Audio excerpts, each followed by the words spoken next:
এই এপিসোডে আমি দেখাবো কিভাবে কোনো একটা সিকোয়েন্সের মধ্যে আর একটা সিকোয়েন্স যোগ করা যায়। আমি এখানে দুইটা সিকোয়েন্স তৈরি করেছিলাম। প্রথম ডিফল্ট অবস্থায় একটা সিকোয়েন্স থাকে, নাম ছিল সিকোয়েন্স 1, এবং পরবর্তীতে আমি আর একটা সিকোয়েন্স তৈরি করেছিলাম, নাম হয়েছিল সিকোয়েন্স 2। এখন আমি এখানে আর একটা সিকোয়েন্স তৈরি করব। এজন্য প্রথমেই বিন উইন্ডোতে যাই, এখান থেকে সিকোয়েন্স ফোল্ডারে যাই। এই ফোল্ডারটা আমি পূর্বে তৈরি করেছিলাম। এবার এখানে আমি একটা সিকোয়েন্স তৈরি করব। এজন্য মাউসের রাইট ক্লিক, নিউ সিকোয়েন্স। দেখতে পাচ্ছি এখানে একটা সিকোয়েন্স তৈরি হচ্ছে। সিকোয়েন্সটার নাম হয়েছে সিকোয়েন্স 3। যত সিকোয়েন্স তৈরি করব তত এই সংখ্যাটা এক এক করে বৃদ্ধি পেতে থাকবে। দেখতে পাচ্ছি এটা টাইমলাইনে আসেনি। যদি এটাকে টাইমলাইনে আনতে চাই তাহলে এর উপর ডাবল ক্লিক করতে হবে। দেখতে পাচ্ছি এখানে সিকোয়েন্স 3টা যোগ হয়েছে, বাকি দুইটা রয়েছে দেখতে পাচ্ছি, এবং এখানে সিকোয়েন্স 3টা যোগ হয়েছে। এখানে আমি কয়েকটা ক্লিপ যোগ করব। এখানে সিকোয়েন্স 3তে আমি একটা ভিডিও ক্লিপ যোগ করেছি এবং এখানে একটা টাইটেল যোগ করেছি। এটা হচ্ছে ভিডিও ক্লিপ এবং এটা হচ্ছে টাইটেল। এবার এই সিকোয়েন্সটাকে আমি সিকোয়েন্স 1-এ সেট করব। প্রথমে এটাকে আমি প্লে করি।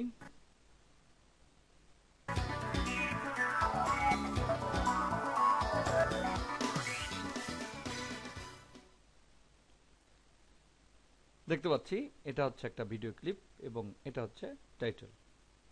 আমি এখানে একটা ইফেক্ট যোগ করে দেই।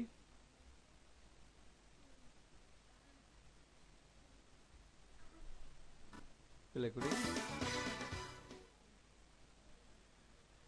এবার এই সিকোয়েন্সটাকে আমি সিকোয়েন্স 1-এর প্রথমে যোগ করব।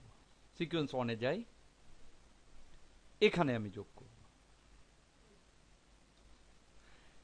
এজন্য এখানে আমি ওভাররাইট মোডটা বাদ দিয়ে ইনসার্ট মোডে নেই এবং আমি এখান থেকে বিনে যাই, সিকোয়েন্সে যাই, এখান থেকে তৃতীয় নাম্বার সিকোয়েন্সটা ক্লিক করে ড্র্যাগ করে এখানে বসিয়ে দেই। দেখতে পাচ্ছি এখানে বসিয়ে দেব। এবার এটাকে প্লে করি।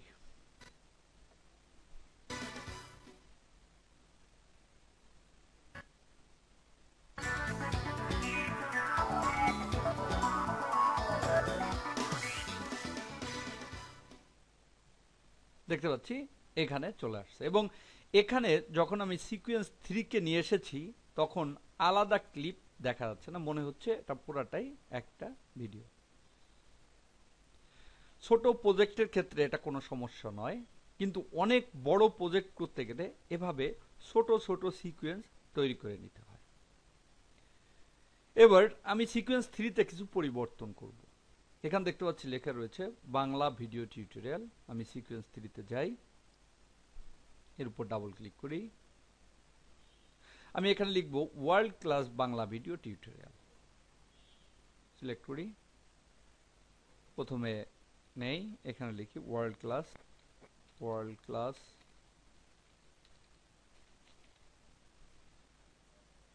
এবং এটাকে ক্লিক করে ড্র্যাগ করে এখানে নেই। এবার এখান থেকে এটাকে সেন্টারে নেই, নিচের দিকে যাই,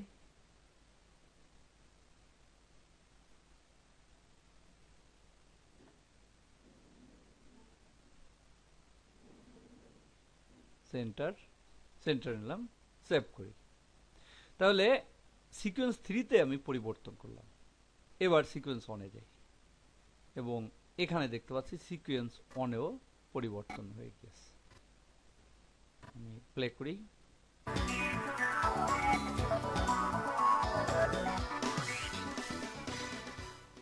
দেখতে পাচ্ছি সিকোয়েন্স 1-এও পরিবর্তন হয়ে গিয়েছে।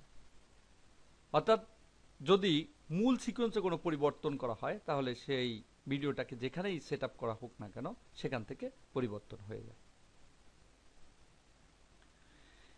আমি এখানে 3টা সিকোয়েন্স তৈরি করেছি। যখন বড় প্রজেক্ট তৈরি করা হবে তখন অনেকগুলো সিকোয়েন্স নিতে হয়।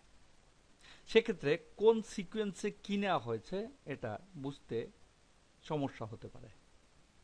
সেজন্য সিকোয়েন্সগুলোর নাম রিনেম করে যে ভিডিওগুলো থাকে সেই সম্পর্কিত নাম রাখা ভালো। যেমন এখানে আমি ব্যবহার করেছি আমাদের কোম্পানির নাম, যেটা আমি সিকোয়েন্স 1-এর প্রথমে ব্যবহার করেছি। সিকোয়েন্স 1টা হচ্ছে মূল সিকোয়েন্স। আমি সিকোয়েন্স 3 এর নামটা পরিবর্তন করব। তাহলে যে সিকোয়েন্সটার নাম পরিবর্তন করব সেই ট্যাবের উপর মাউসের রাইট ক্লিক করতে হবে। আমি এটার নাম পরিবর্তন করব, এর উপরে মাউসের রাইট ক্লিক, সিকোয়েন্স সেটিংস, নামটা চেঞ্জ করে দেই। আমি এখানে দেই ইন্ট্রোডাকশন।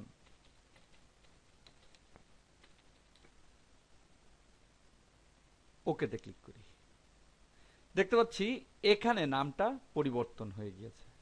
এবার সিকোয়েন্স অনে যাই, দেখতে পাচ্ছি এখানে পরিবর্তন হয়ে গেছে। অর্থাৎ এখানে যদি নামটা পরিবর্তন করা হয় তাহলে যেখানে আমি ব্যবহার করব সেখানেও পরিবর্তন হয়ে যাবে। এবার এটার নাম আমি পরিবর্তন করি। এখান থেকে এর উপরে মাউসের রাইট ক্লিক, সিকোয়েন্স সেটিংস, নাম দেই মেইন, ওকেতে ক্লিক করি। দেখতে পাচ্ছি এটার নামও পরিবর্তন হয়ে গেছে, এখানে এটার নামও পরিবর্তন হয়ে গেছে। যদি এখান থেকে কোনো সিকোয়েন্স বাদ দিতে চাই, আমি এটাকে বাদ দেব। এর উপর মাউসের right click, close this sequence, এই অপশনটা নির্বাচন করি। দেখতে পাচ্ছি সিকোয়েন্স 2টা এখান থেকে বাদ হয়ে গেছে। টাইমলাইন থেকে বাদ হবে কিন্তু বিন উইন্ডোতে থেকে যাবে। পরবর্তীতে যদি আমি এটাকে পুনরায় নিয়ে আসতে চাই তাহলে তার উপর ডাবল ক্লিক, আমি সিকোয়েন্স 2টাকে পুনরায় নিয়ে আসতে চাই তাই এর উপর ডাবল ক্লিক করতে হবে।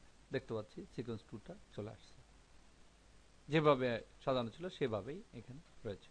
আবার বাদ দিতে চাইলে এর উপর মাউসের রাইট ক্লিক এবং এখান থেকে ক্লোজ দিস সিকোয়েন্স এটা নির্বাচন করতে হবে। দেখতে পাচ্ছি বাদ হয়ে গেছে। এভাবে নতুন কোনো সিকোয়েন্স তৈরি করে সেই সিকোয়েন্সটাকে মেইন যে সিকোয়েন্স সেখানে বিভিন্ন জায়গায় ব্যবহার করা, অর্থাৎ একটা সিকোয়েন্স তৈরি করে সেটাকে বিভিন্ন সিকোয়েন্সের মধ্যে ব্যবহার করা যাবে। আমি পূর্বে বলেছি যখন বড় কোনো প্রজেক্ট নিয়ে কাজ করা হয় তখন অনেকগুলো সিকোয়েন্স আলাদা আলাদা তৈরি করতে হয় এবং সেখান থেকে সিকোয়েন্সগুলো মেইন সিকোয়েন্সে যোগ করে পূর্ণাঙ্গ একটা প্রজেক্ট তৈরি করতে হয়।